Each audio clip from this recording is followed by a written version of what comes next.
हरिहर्थ सिद्ध सूर्य उपाध्याय साधु सर्व अर्थ के प्रकाशी मांगलिक उपकारी है। तिनको स्वरूप जान रागते भई जो भक्ति काय को नवाई स्तुति को जारी है। धन्य धन्य तिन्हीं से काज सब आज भये कर जोड़े बारे बारे वंदना हमारी है। मंगल कल्याण सुख ऐसो हम चाहते हैं। ओ मेरी ऐसी दशा जैसी तुम धारी है। ओ मेरी ऐसी दशा जैसी तुम धारी है। ओ मेरी ऐसी दशा जैसी तुम धारी है। क्षत्र चूड़ामणि नामक यह ग्रंथ और राजा गोविंदराज ने स्वयंवर की घोषणा की। बहुत सारे राजा एकत्रित हो गए। सभी राजाओं के माध्यम से उस चंद्रक यंत्र को भेदने का प्रयास किया गया, लेकिन सभी राजा उसमें असफल हुए और जीवंदर कुमार ने क्षण मात्र में ही उस यंत्र को भेद दिया। ऐसा कार्य होते ही तुरंत गोविंदराज ने उन सारे राजाओं के बीच में यह घोषणा कर दी कि यह युवक कोई और नहीं है, महाराजा सत्येंद्र के सुपुत्र जीवंधर कुमार हैं। यह घोषणा सभी लोगों ने सुनी और सभी ने मुक्त कंठ से प्रशंसा की कि हम इसके हाव भाव, इसके एक्सप्रेशन, इसके क्रियाओं से ही समझ गए थे कि हो न हो ये कोई क्षत्रिय वीर पुत्र है। और सब लोगों ने अनुमोदना की, प्रशंसा की। लेकिन वहीं काष्टांगार भी इस बात को सुन रहे थे।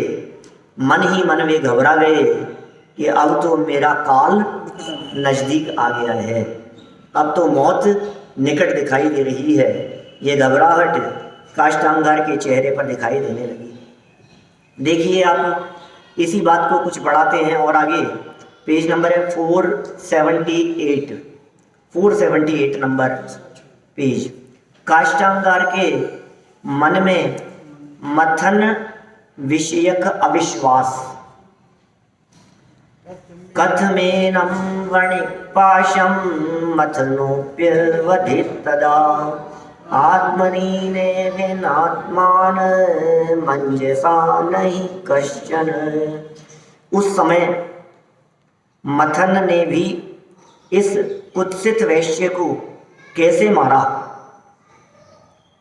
निश्चय से इस लोक में अपने हित के लिए अपने सिवाय अन्य कोई सच्चा हितकारी नहीं है। ओ कितने क्या बात कह रहे हैं ये। अपने हित के लिए अपने अलावा और कोई दूसरा सच्चा साथी नहीं, ये बात कह रहे हैं। कितना स्पष्ट शब्दों में ये बात कह दी गई है कि तुम्हारा भला जो होगा वो करने वाला कोई दूसरा नहीं, तुम ही हो। तुमसे ज्यादा तुम्हारा भला कोई दूसरा नहीं कर सकता। हमें लगता है ना दूसरों की शरण में चले जाओ, वे हमारी हेल्प करेंगे, वे हमारा भला करेंगे, उनके सहयोग से काम हो जाएगा। सुनो भाई, दुनिया में तुमसे ज़्यादा तुम्हारा भला करने वाला और कोई नहीं है। यह बात परम सत्य है संपूर्ण लोक में। आपका भला आपसे ज़्यादा कोई नहीं कर सकता। इनका भला आप नहीं कर सकते, तुम्हारा भला तुम ही कर सकते हो, दूसरा कोई नहीं कर सकता है।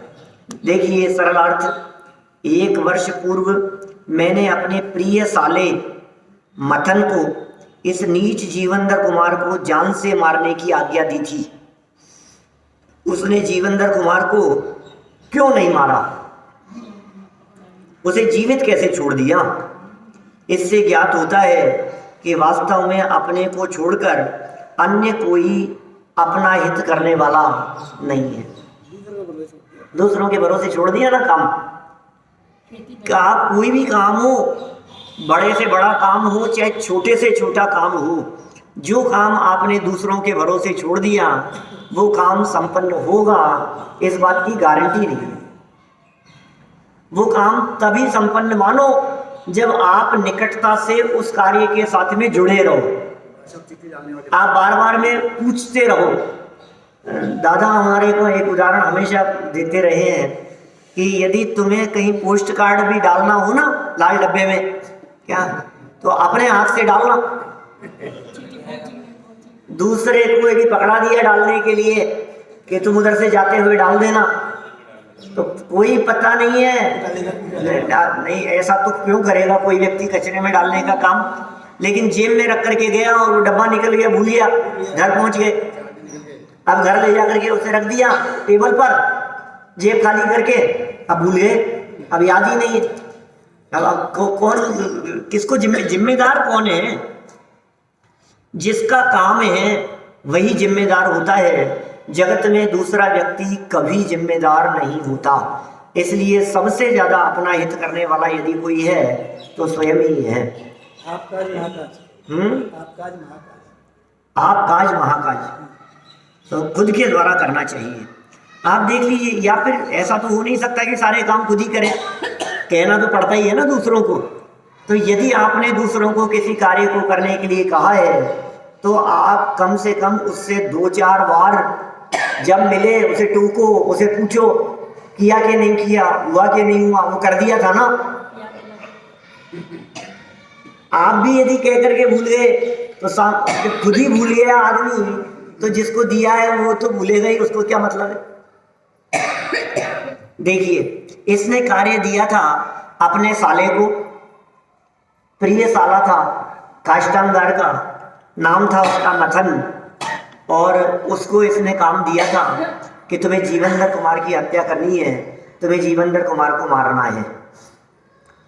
यह जब बात सुनी उसने तो यार अरे साहब हो गया, आप तो चिंता ही मत करो। अब ये भूल गया, पूछा नहीं, साल भर निकल गया उस बात को, और जीवनधर कुमार आज जीवित दिखाई दे रहे। तो उसे लगा कि उसने आखिर छोड़ क्यों दिया, मारा क्यों नहीं। देखिए विशेषार्थ, अध्यात्म में तो अपना आत्महित स्वयं को ही करना चाहिए, ये परम सत्य बात है, ये तो अध्यात्म की बात है।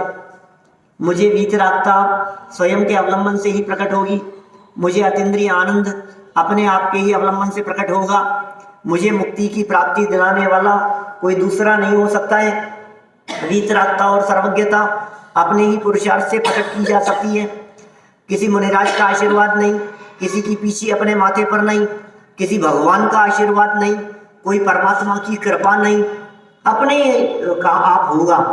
और देखो जितने तीर्थंकर बने हैं, जितने भगवान बने हैं, उन्होंने सबने आखिर आत्म ध्यान में लीन होकर अपने आप ही तो उस परम मुक्ति की प्राप्ति की है।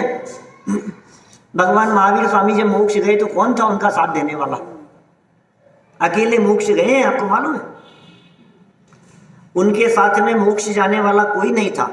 दीक्षित भी अकेले हुए, साथ में दीक्षा लेने वाला भी कोई नहीं था। ऋषभ देव स्वामी के साथ तो 4000 लोगों ने दीक्षा ली, लेकिन महावीर स्वामी के साथ में किसी ने दीक्षा नहीं ली। मोक्ष भी अकेले गए, कोई नहीं साथ देने। अरे किसका साथ, कौन किस में साथ देता है, और वो साथ क्या कार्यकारी होता है? जिसे हम साथ समझते हैं वो साथ वास्तव में कुछ नहीं है। आपको लगता है ये हमारा साथ ही नहीं देते, ये तो हमारा साथ ही नहीं देते। अरे भाई क्या साथ देंगे, तुम कल्पना तो करो, कैसा साथ चाहिए तुम्हारे को, कैसा साथ चाहिए? ये नहीं साहब हमारी इतनी तबीयत खराब हुई, इन्होंने बिल्कुल साथ नहीं दिया, क्या साथ देते? उनकी तबीयत, तुम्हारी तबीयत खराब के साथ साथ में खुद भी बीमार पड़ जाते हैं। ये नहीं साहब मैं एक बेड पर बीमार पड़ा हूं तो थोड़ा तो साथ देना चाहिए। बगल वाले पे हमारे पेट में दर्द है तो सामने वाला क्या साथ देगा? हमारे सर दर्द है तो क्या साथ दिया जा सकता है? ये बताओ। अकेले अकेले ही तो भोगना पड़ेगा। मेरे यदि पैर में फ्रैक्चर हो गया और प्लास्टर बन गया है तो वो कौन भोगेगा? ना पत्नी काम आएगी, ना बच्चे आएंगे, अकेले ही तो भोगना पड़ेगा। उसका दर्द, उसकी तकलीफ, उसकी वेदना, उसकी पीड़ा, सब काम अकेले अकेले है। जगत में कोई काम ऐसा नहीं है जो मिलकर के होता हो। जिस कार्य के बारे में आप लोग ऐसा समझते हैं ये तो हमने मिलकर के किया है, वो कार्य भी मिलकर नहीं होता, अकेले अकेले ही होता है। कोई प्रोजेक्ट आज जब साथ में मिलकर के बनाया, सबने मिलके बनाया ना, अरे ऐसा नहीं है। सबने अपना अपना ही काम किया है, तो उसमें किसी ने कोई काम किया, किसी ने कोई काम किया, तो अपना अपना ही तो किया। मिलकर के क्या हुआ कि नहीं साहब, हमने सामूहिक यात्रा का प्रोग्राम बनाया, सामूहिक यात्रा सब मिलकर के। तो सब मिलकर के यात्रा का प्रोग्राम बनाया, तो हम आपसे पूछ रहे हैं उस सामूहिक यात्रा में सामूहिक क्या क्या था? नहीं सर, सामूहिक भोज था, सामूहिक वंदना थी, सामूहिक भक्ति थी। अच्छा, सामूहिक भक्ति में तुम क्या कर रहे थे? हम बोल रहे थे कि किसके मुंह से बोल रहे थे? तो आपके बगल वाला जो नहीं बोल रहा था, जो इधर उधर देख रहा था, तो वो क्या कर रहा था? वो अपना काम कर रहा था। कोई किताब बांटने का काम करता है, कोई किताबें समेटने का काम करता है, कोई चौकियां लगाने का काम करता है, कोई माइक की व्यवस्था का काम करता है, कोई बोलता है तो कोई सुनता है, तो कोई भोजन व्यवस्था देखता है। सबका काम अपना अपना है। ये साहब हमने शिखर जी की वंदना साथ साथ में की है कि तुम्हारे जब पैर में दर्द हो गया था और तुम रुक गए थे, तो वो चले थे क्या? उनके पैर से चल रहे थे थोड़ा सा साथ साथ में कि नहीं, अपने ही पैर से चलना है, अपने ही हाथ से खाना है, अपने ही पेट में खाना है, अपने ही मुंह से बोलना है। सब काम अपना अपना है, बिल्कुल इंडिविजुअल है, हर जगह पर इंडिविजुअल है। पारलौकिक कार्य तो सारे इंडिविजुअल होते ही हैं, लेकिन लौकिक कार्यों में भी व्यक्तिगत होता है। क्यों साहब, नीरज जी साहब बोलो, आपका और उनका तो साथ कितने साल का है? 35 साल का साथ है, 30 साल का साथ है। अच्छा, इतना साथ है आपका। इतने साथ में आपने क्या क्या साथ किया?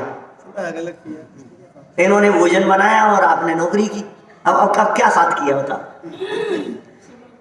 कि सब अपना अपना ही तो काम करते हैं। ये किचन में, आप टीवी के सामने, सब अपना अपना काम करते हैं। दुनिया में कौन किसका काम करता? नहीं साहब, हम साथ साथ आए हैं, आपको मालूम है। आरजब और मैं घर से साथ साथ आए हैं। ये कैसे साथ साथ आए कि हम बाइक पे और ये साइकिल पे साथ साथ है? अरे वाह साथ साथ है। ये कैसे साथ साथ है बताओ मेरे को? नहीं, एक ही बाइक पर आए हैं तब तो साथ साथ है ना। तो हम चलाने वाले और वो बैठे रहने वाले, क्या दोनों का काम अलग अलग है। हम साथ साथ हैं, ये बात ही झूठी है। ये साथ की कल्पना झूठी कल्पना है। ये आचार्य देव यहाँ कह रहे हैं, अध्यात्म जगत में माने अंतरंग से यदि देखा जाए तो वस्तु स्थिति यही है कि मोक्ष मार्ग में, मोक्ष की प्राप्ति में कोई किसी का सहयोगी नहीं होता। लेकिन लौकिक दृष्टि से भी देखा जाए तो कोई भी साथ दे नहीं सकता। यही परम सत्य है। हाँ, देखिए आप, अध्यात्म में तो अपना आत्महित स्वयं को ही करना चाहिए, ये परम सत्य बात है। अध्यात्म में व्यवहारिक कार्यों में भी अपना कार्य यथासंभव स्वयं ही करना उचित है। अन्य के भरोसे कार्य छोड़ देने पर सफलता ही की संभावना कम रहती है। बस ये इन्होंने संभावनात्मक बात कह दी है। माने हम किसी को जिम्मेदारी दे करके, काम सौंप करके उसे गैर जिम्मेदार नहीं ठहराना चाहते हैं। हो सकता है जिम्मेदार व्यक्ति होगा, जिम्मेदारी से वो काम कर देगा, लेकिन ये कह रहे हैं संभावना कम है भाई साहब। कहते हैं ना, जिसका काम उसी को साजे। मतलब दूसरे के भरोसे काम चलेगा नहीं। और तुम्हारा काम है, तुम्हारी जिम्मेदारी है, तुम उस कार्य की वैल्यू समझते हो, महत्व समझते हो, इम्पोर्टेंस समझते हो, तो तुम जिस पुरुषार्थ से करोगे वो दूसरा उस मेहनत से नहीं करेगा। खेती धनी सेती, खुद ही है काम करने वाला। देखिए जरा आगे कहानी क्या कहते हैं। काष्टांगार ने जीवंदर कुमार को मृत्यु दंड दिया था, मालूम है हमारे। उस समय ही सुदर्शन यक्ष ने आकर जीवंदर कुमार की रक्षा की, उन्हें मारने नहीं दिया और अपने विमान से अन्यत्र ले गया। पर मथन ने काष्टांगार के भय के कारण सत्य बात उन्हें नहीं बताई। पर इस समय जीवंदर कुमार को जीवित और साक्षात देखकर काष्टांगार को अपना साला मथन धोखेबाज प्रतीत हो रहा है, जो सत्य ही है। अपना साला है धोखेबाज प्रतीत हो रहा है, उसको साफ साफ स्पष्ट ये बात समझ में आ रही है। काष्ठांगार को पश्चाताप, अब उसको पश्चाताप, देखो मौत के समय सबको पश्चाताप होने लग जाता है। मौत जब सामने दिखाई देती है तो अच्छे अच्छे लोग हाथ पांव जोड़ करके चरणों में पड़ जाते हैं, अरे साहब माफ कर दो, मेरे से गलती हो गई। कि तुझे पहले पता नहीं था क्या? ये ऐसी नौबत क्यों आई है? पहले काम ही ऐसा नहीं करना चाहिए था ना। सजा के समय तो ये व्यक्ति पुलिस के आगे, कोर्ट के आगे, मजिस्ट्रेट के आगे हाथ पांव जोड़ता है, लेकिन काम करते समय उस बात का विचार नहीं करता। जब तूने ये सत्येंद्र को मारा था तब इस बात का विचार नहीं किया था कि ऐसी कुछ मेरे साथ में परिस्थिति हो जाएगी तो क्या होगा। जब तूने जीवनधर को मृत्यु दंड का आदेश सुनाया था तब तूने विचार नहीं किया था ऐसा। और आज देख करके तुझे घबराहट हो रही है, अरे मेरा क्या होगा। देखो पश्चाताप की स्थिति। दूराकूते किमाहुतो मातुलोस्य मया मुधा स्ववधायै मूढ़ात्मा कृत्योत्थापन निश्चति। मैंने दुष्ट अभिप्राय वाले इसके मामा को व्यर्थ क्यों बुलाया? गड़बड़ हो गई। मैंने इसके मामा को क्यों बुला लिया? मैंने चिट्ठी भेजी थी उसको, ये तो सब काम गड़बड़ हो गया। और दुष्ट अभिप्राय वाला, क्योंकि उसके अभिप्राय में तो ये बैठा हुआ है कि जीवनधर मेरा बन जाए, और ये जिंदा है, उसको पता भी है। वो राज्य दिलाने के लिए आया है और मेरे से मित्रता का प्रस्ताव लेकर के आया मेरे सामने। ये तो बिल्कुल अच्छी बात नहीं हुई। निश्चय से मूर्ख पुरुष अपने नाश के लिए वेताल के जगाने की अपने आप ही इच्छा करता है। विनाश काले विपरीत बुद्धि जैसा है। जिस व्यक्ति का विनाश काल आ जाता है, जो व्यक्ति मूर्ख है, वो व्यक्ति अपने लिए खुद ही खाई कूदता है, खुद ही गड्ढा खोद लेता है। उसे पता नहीं है कि क्या होने वाला है, लेकिन उसकी मूर्खता इस बात को दिखा रही है कि भाई तू खुद ही मरने वाला है, तू खुद के लिए खुद कर रहा है। मकड़ी अपने लिए जाल खुद बुनती है ना, उसी में फंस करके मर जाती है। इसी तरह से ऐसा लगता है कि कोई मूर्ख पुरुष नीतिकार, नीति में कह रहे हैं बात। निश्चय से मूर्ख पुरुष अपने नाश के लिए, खुद की मौत के लिए वेताल, वेताल क्या होता है? विशेष व्यंतर, उसके जगाने की अपने आप ही इच्छा करता है।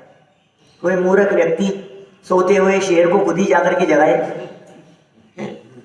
अपने रास्ते चलते हुए सांप को छेड़े, तो खुद ही बुला रहा है अपनी मौत को। हाँ, अपने हाथ से खुद ही अपने पैर पे कुल्हाड़ी मारने का काम।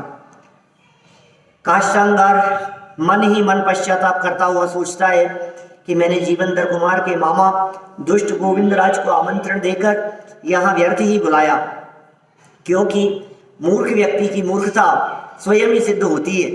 वह स्वयं अपने नाश के लिए वेताल को जगाने की इच्छा करता है, खुद ही इस प्रकार की इच्छा करता है अपने नाश के लिए, वेताल को जगाने की इच्छा, जो कि मौत है उसके लिए, उसे जबरदस्ती जगा रहा है। देखिए विशेषार्थ, काष्ठांगार मन ही मन पश्चाताप करता हुआ सोच रहा है कि मैंने व्यर्थी, पढ़ लिया क्या अपन ने? दोबारा वही लिखा है, मैंने व्यर्थी जीवनधर कुमार के मामा गोविंदराज को राजपुरी नगरी में निमंत्रण देकर बुलाया, क्योंकि विवेक शून्य मनुष्य, क्या कहें, विवेक शून्य मनुष्य मूर्खता अवश्य ऐसी अनिष्ट सामग्री स्वयं ही एकत्र करता रहता है, जो परिणाम में स्वयं को ही हानिकारक सिद्ध होती है। मैंने इस कपटी दुर्दांत, दुर्दांत बहुत मुश्किल है अंत जिसका, दुर्दांत गोविंदराज को यहाँ बुलाकर अपने ही पैरों पर कुल्हाड़ी मार ली, अर्थात बेताल व्यंतर को निमंत्रण दिया है। अब कोई व्यक्ति व्यंतर को निमंत्रण दे दे, खुद ही फंस जाएगा उसके चक्कर में, वो व्यंतर परेशान करेगा।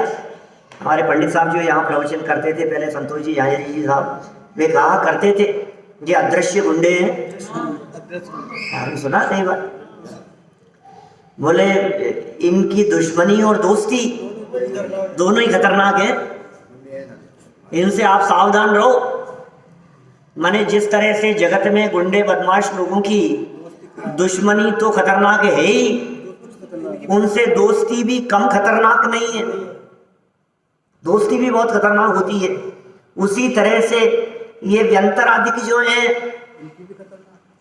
इनसे दुश्मनी तो लेना ही नहीं, इनसे उटपटांग बोल करके और ऐसा इनसे दुश्मनी तो लेना ही नहीं, लेकिन पूजन भक्ति करके इनसे मित्रता भी नहीं करना, क्योंकि इनसे मित्रता ये बहुत खतरनाक साबित हो सकती है, ये महंगी पड़ेगी आपको इनसे मित्रता। व्यंतरों से मित्रता नहीं, क्योंकि क्या पता कब पासा बदल जावे, आप कोई ब्लैकमेलिंग शुरू कर देंगे, आप इनके चक्कर में उलझे रहेंगे, इसलिए सावधान रहना ही श्रेष्ठ है। मैं ये नहीं जानता था कि ये गोविंद राज राजा सत्येंद्र के मारे जाने संबंधी राजद्रोह जनित अपयश को दूर करने के बदले मेरे ही प्राणों का घातक बनकर यहाँ आएगा। मन में चल रही है, किसके मन में आर्य? काष्टांगार के मन में ये बात चल रही है कि ये मुझे नहीं मालूम, मैं तो सोचा था कि मेरे ऊपर जो अपमान का जो धब्बा लग गया है उसे दूर करेगा।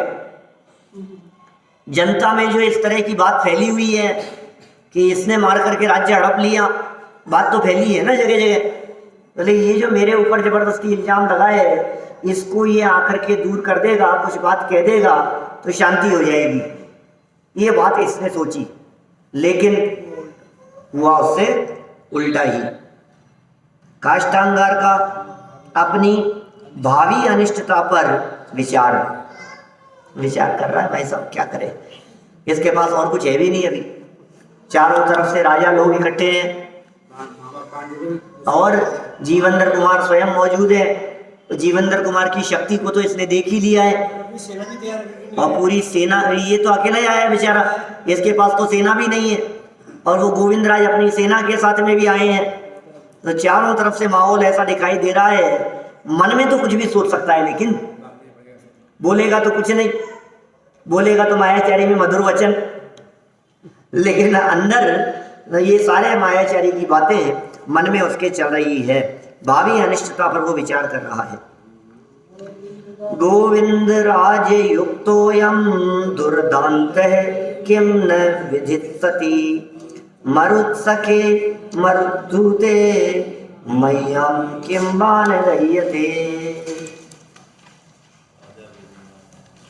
राजा गोविंद राज जिसका सहयोगी है, ऐसा यह कठिनाई से दमन होने वाला जीवेंद्र कुमार क्या नहीं करेगा, अर्थात ये मेरे लिए सब अनिष्टों को करने के लिए समर्थ होगा।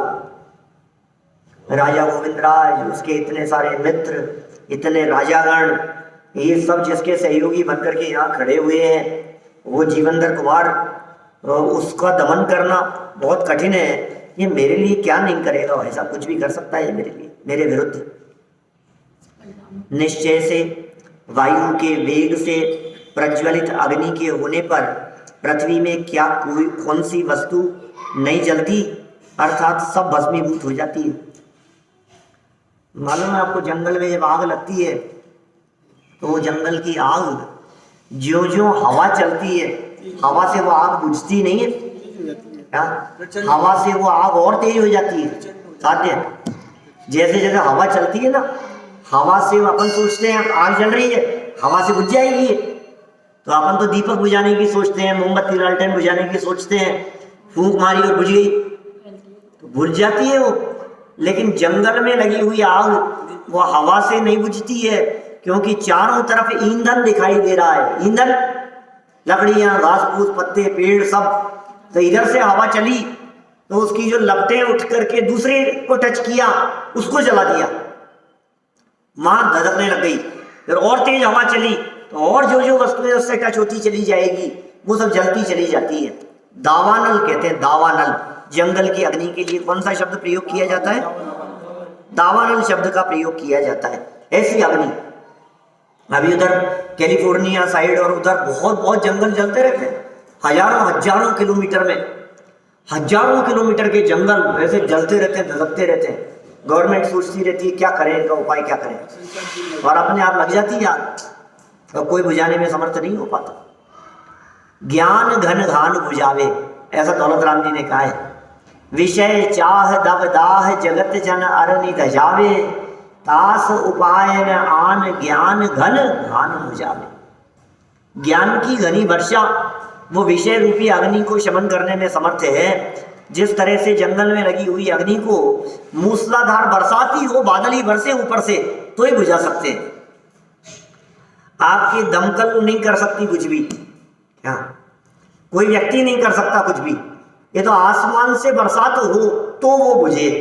ये कह रहे हैं भाई साहब, प्रचंड पवन का वेग इस अग्नि को कैसे बुझाएगा। ये हवा चल रही है इतनी तेज, पृथ्वी पर कौन सी वस्तु ऐसी है जो बच जाएगी।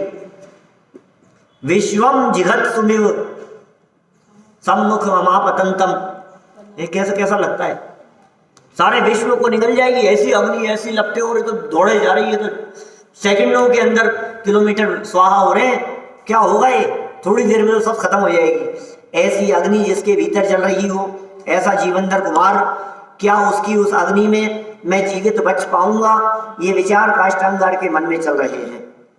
देखिए, राजा गोविंदराज सहित यह महाशक्तिशाली दुर्दांत जीवनधर कुमार सब कुछ अनर्थ कर डालेगा, क्योंकि पवन की सहायता से प्रज्वलित अग्नि जगत की सर्व वस्तुओं का नाश कर देती है। विशेषार्थ यहाँ राजा गोविंदराज को पवन अर्थात जीवनधर कुमार को अग्नि के रूप में प्ररूपित किया गया है। माने गोविंदराज तो है हवा और जीवनधर कुमार है अग्नि। जीवनधर कुमार रूपी अग्नि को गोविंदराज रूपी हवा लग गई तेज, अब कौन रोके। जिस प्रकार अग्नि वस्तुओं को स्वयं ही जलाती है, और यदि उसे वेगवान पवन का सहयोग और मिल जावे तो विनाश का कहना ही क्या है। जीवनधर कुमार तो अकेले ही मुझे राज्य पद से च्युत करने में समर्थ है। इसकी योग्यता को मैं देख चुका हूं, बिल्कुल स्पष्ट दिख रही है इसकी योग्यता, इसका पराक्रम, इसकी वीरता। वो अकेले ही मुझे उतार देगा राज्य पद से, तो फिर राजा गोविंदराज का उसे सहयोग मिल जाने से और कहना ही क्या रहा। अब तो कहने के लिए कुछ बचा ही नहीं है। ये सारी बातें उसके मन ही मन में चल रही है, चिंतन चल रहा है, विचार चल रहे हैं, विचार मग्न दिखाई दे रहा है। माथे पर 3 साल दिखाई दे रहे हैं, चेहरे पे उदासी छाई हुई है, मौत दिखाई दे रही है। जिस व्यक्ति को अपने माथे पर मौत दिखाई दे रही हो और तत्व का बल नहीं हो, उस व्यक्ति की आकुलता की पराकाष्ठा की कल्पना नहीं कर सकते। मौत दिखना ये आकुलता का कारण नहीं है, मरण दिखना ये तकलीफ का कारण नहीं है, लेकिन तत्व ज्ञान रहित होकर के मरण दिखाई देना ये महासंकट का कारण है, दुख की पराकाष्ठा को बढ़ा देता। किसी महापुरुष के चित्त में यदि तत्व ज्ञान समाया हुआ है, वेद विज्ञान वीतरागता संबंधी क्रमबद्ध पर्याय, होनहार, पंच समवाय, ये चर्चाएं जिसके दिलो दिमाग में गूंजती हुई दिखाई दे रही हैं। अब कितनी भी मौत आ जावे, हमको कछु भय नारे, जान लियो संसार, हमें घबराहट नहीं है। हमने जान लिया है संसार का स्वरूप। आज मरे तो आज ही मर जाएं, हमें कोई दिक्कत नहीं है। कल मरे चाहे आज मरे, अब हम अमर भई। अरे कहाँ देह मरेगी, हम नहीं मरेंगे। ये विचार ज्ञानियों के हृदय में होता है। कैसा जीवन होता है बोलो ज्ञानियों का। बड़ी गजब गजब की बातें हैं, कितनी सुंदर बात है। अभी इसको तो तत्व ज्ञान तो है नहीं, विचार विवेक है नहीं, समझ है नहीं, बुद्धि है नहीं, धर्म को समझता नहीं है, वस्तु स्वरूप को जानता नहीं है, क्रमबद्ध को समझता नहीं है, न्याय नीति पर चला नहीं है। आज तक कुटिलता, मायाचारी, बेईमानी, धोखाधड़ी यही सब करता रहा है। पूरा जीवन जिसका पाप पाप पाप में बीता हो, अब दिखाई दे रही है मौत, अब परलोक दिख रहा है, अब चक्कर याद आ, अब भगवान सूझ रहे। आप देखो लोगों की घबराहट। मैंने बहुत सारे लोगों के चेहरे पर अंत समय में ऐसी घबराहट देखी है। टीवी की स्क्रीन पर तो कई बार देख लेते होंगे आप, डॉक्टरों का हाथ पकड़ लेते, डॉक्टर साहब मैं मरना नहीं चाहता, आप बचा लो। नहीं आप नहीं जाओगे, मैं मरना नहीं चाहता, मुझे बचा लो। पैरों में पड़ जाते हैं, हाथ पकड़ ले। मतलब क्या हालत होती है उनकी, कब होती है ये हालत? मरण समय। मृत्यु समय में। कारण तत्व ज्ञान नहीं, समझ नहीं। अब कौन बचाए उनको?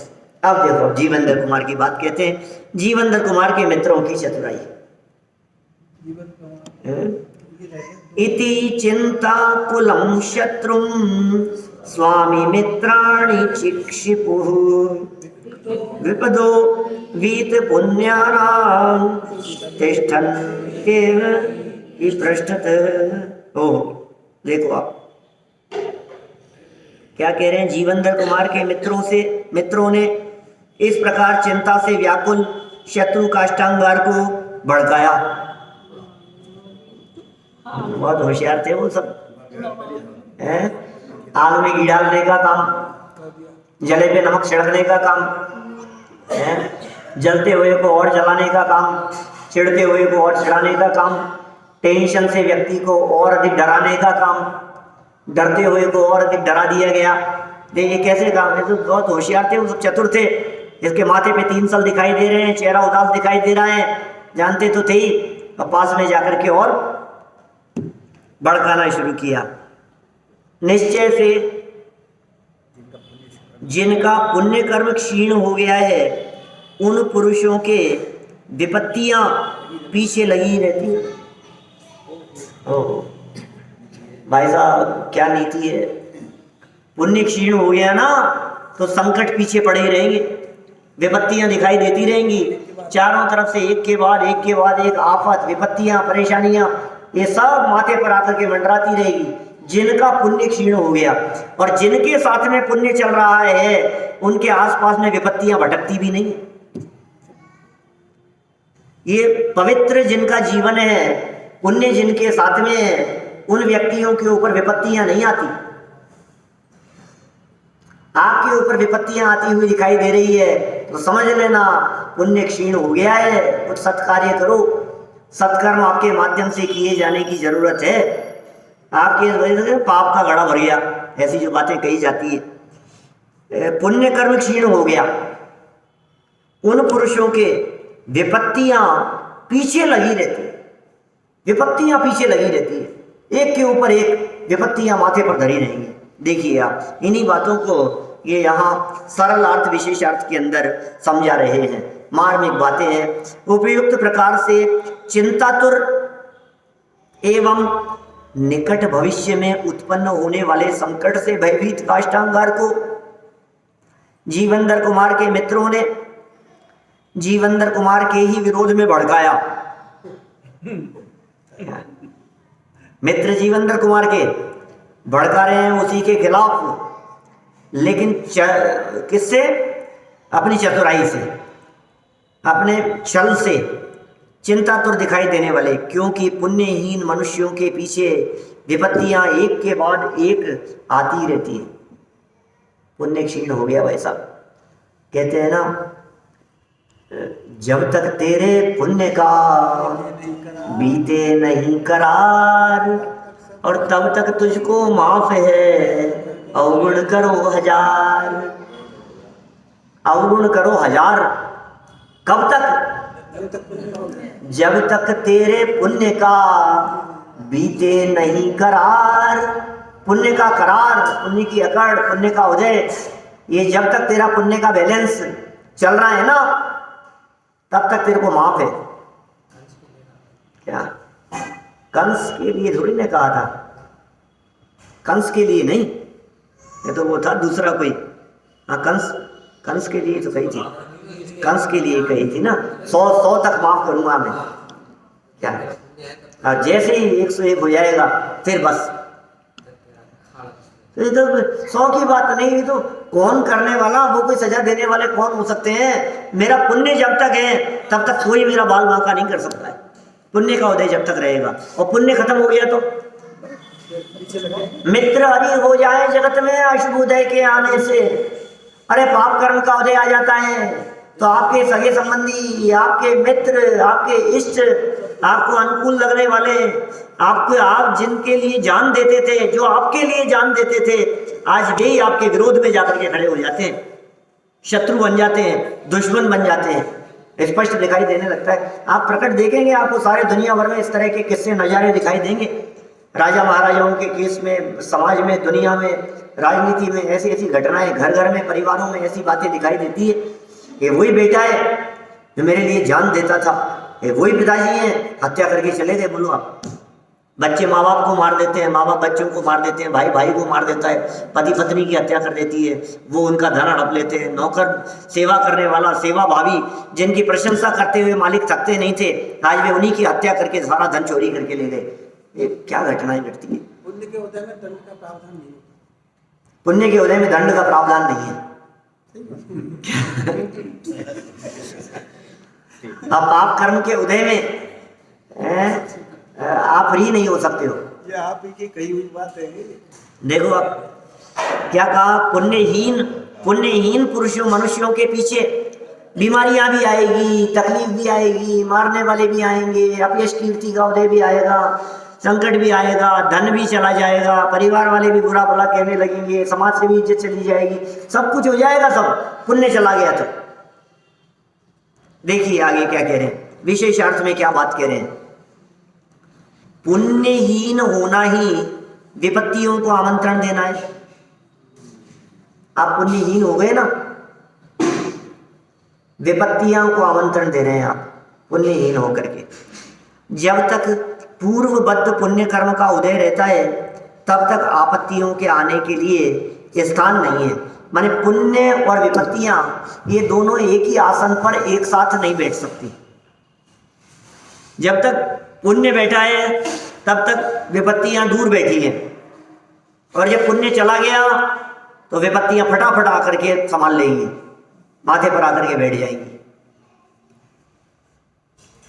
जिसे आपत्तियां नहीं चाहिए, उसे पूर्वबद्ध पुण्य कर्म का उदय चाहिए। अब ये पूर्वबद्ध पुण्य का उदय, हमें तो विपत्तियां नहीं चाहिए। दुनिया में कौन है ऐसा जिसे विपत्तियां चाहिए हो? रोज जी विपत्तियां चाहिए क्या?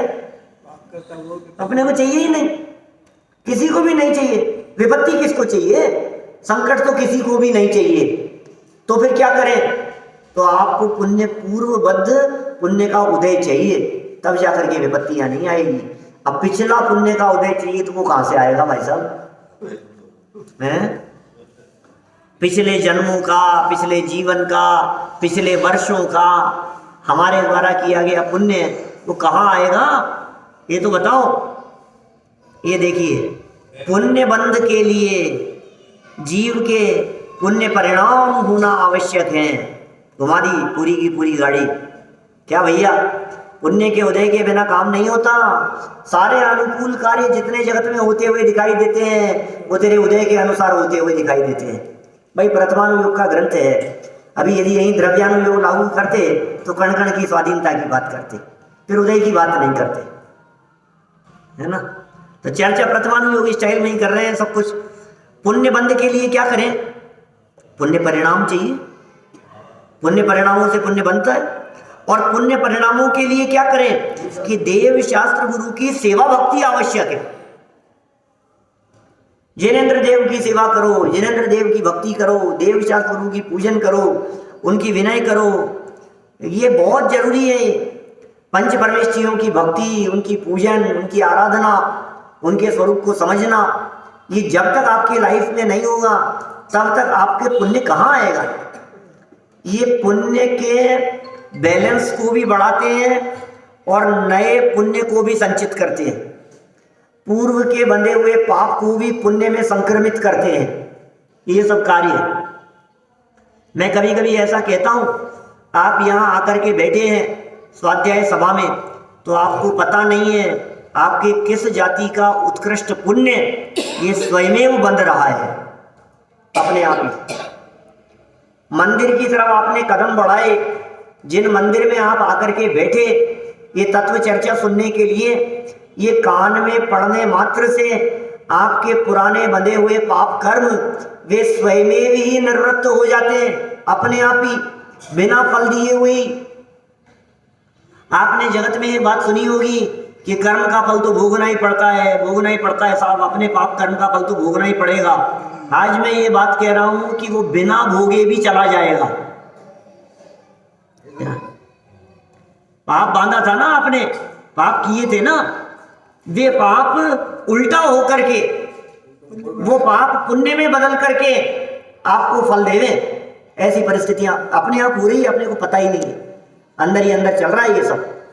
हमारा पाप पुण्य में कन्वर्ट हो रहा है, पुण्य प्रकृतियों का उत्कर्षण हो रहा है, पुण्य प्रकृतियों का स्थिति और अनुभाग बढ़ रहा है, और पाप कर्म प्रकृतियों का क्या हो रहा है, सब कम होती चली जा रही है, उनका अपकर्षण होता चला जा रहा है, किसी और के द्वारा नहीं, हमारे वर्तमान समय के परिणामों के माध्यम से।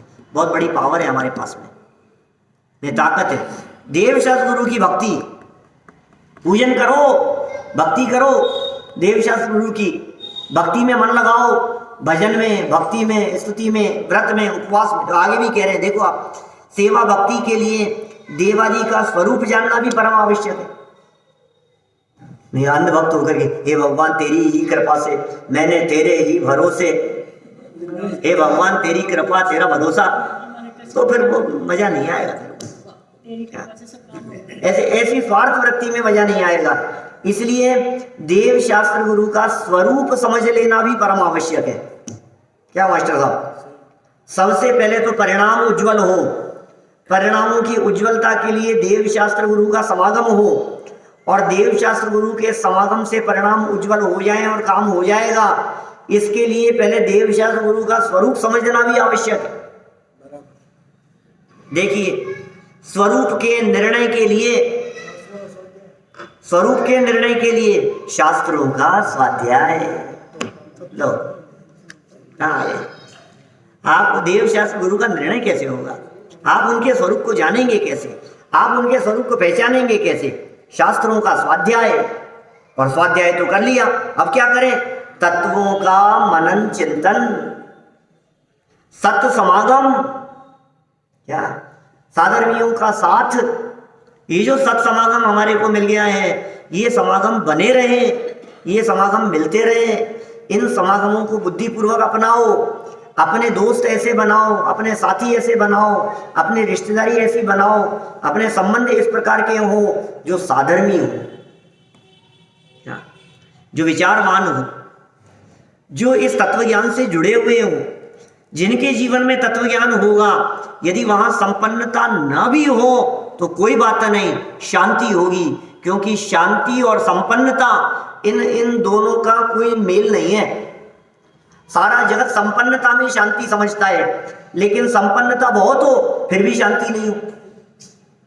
तो बोलो, आपसे प्रश्न है हमारा, आपको संपन्नता चाहिए या शांति चाहिए? यानी दोनों ही चाहिए। लेकिन यदि बिना लौकिक संपन्नता के शांति मिले तो फिर क्या जरूरत है उसको इकट्ठा करने के लिए, भाग दौड़ करने की? देखो, संपत्ति आती है तो विपत्ति साथ में लेकर के आती है, ये समझ लेना। संपत्ति के साथ में विपत्तियां साथ में जुड़ी रहती है, ये साथ साथ में आएगी। आपका जैसे जैसे धन बढ़ता चला जाएगा, वैसे वैसे चोरों का खतरा बढ़ता चला जाएगा। बोलो, जैसे जैसे बढ़ता चला जाएगा, वैसे वैसे दुश्मन जलने वाले, उनकी संख्या में भी बढ़ोतरी होती चली जाएगी। इधर आपका पद और प्रतिष्ठा बढ़ती चली जा रही है, उधर आपसे जलने और चिढ़ने वालों की संख्या बढ़ती चली जा रही है। बोलो, क्या करना है? शांति चाहिए? शांति तो सब कुछ उपाय बतला रहे। तत्वों का चिंतन मनन करो भाई, तुम तो स्वाध्याय करो, शास्त्रों का स्वाध्याय करो, तत्वों का चिंतन मनन करो। सत समागम चाहिए हमारे को। धर्मात्मा निकट हो, चर्चा धर्म सुनावे, और बुद्धि पूर्वक मैं प्रयत्न करता जाऊं। ये आगे वाली लाइन, सत समागम हो गया, अब बुद्धि पूर्वक प्रयत्न करते जावे, यही कर्तव्य है। बुद्धि पूर्वक प्रयत्न करते रहो इनको मिलाने का, इनके समागम का, इनके सानिध्य का। और देखिए आप भाई साहब, इस काष्ठांगार के पाप का घड़ा तो भर गया है, इसका पुण्य तो क्षीण होता हुआ दिखाई दे रहा है, क्षीण हो ही गया है। बचा कुचा और देखो अब कितने दिन और कितने घंटे चलता है वो देखने वाली बात है। बाकी तो राजगद्दी से उतरेगा, मौत के घाट उतार दिया जाएगा। पाप कर्म का उदय विपत्तियों को निमंत्रण लेकर के विपत्तियों के साथ में आ रहा है। ऐसा भी कह सकते हैं कि पाप की सवारी के ऊपर बैठ करके विपत्तियां आती है। क्या पुण्य चला गया, परिग्रह तो वैसे भी पाप ही है। इसलिए इन्होंने जो यहाँ उपदेश दिया है और जो विशेषार्थ में जो विशेष बात कही है, हमें तो निरंतर उसका विचार चिंतन और मनन करते हुए ध्यान रखना चाहिए कि अपने पाप का बैलेंस कम होता जाए और पुण्य का बैलेंस बढ़ता चला जाए, और वो पुण्य के लिए स्वाध्याय और सत्समागम आदि वृत्तियों में अपने उपयोग को निरंतर संलग्न रखें और फिर इस स्वाध्याय से भी ऊपर उठकर स्वरूप में रमणता पूर्वक परम मुक्ति की प्राप्ति हमारे माध्यम से हो। इसी भावना से बात को यही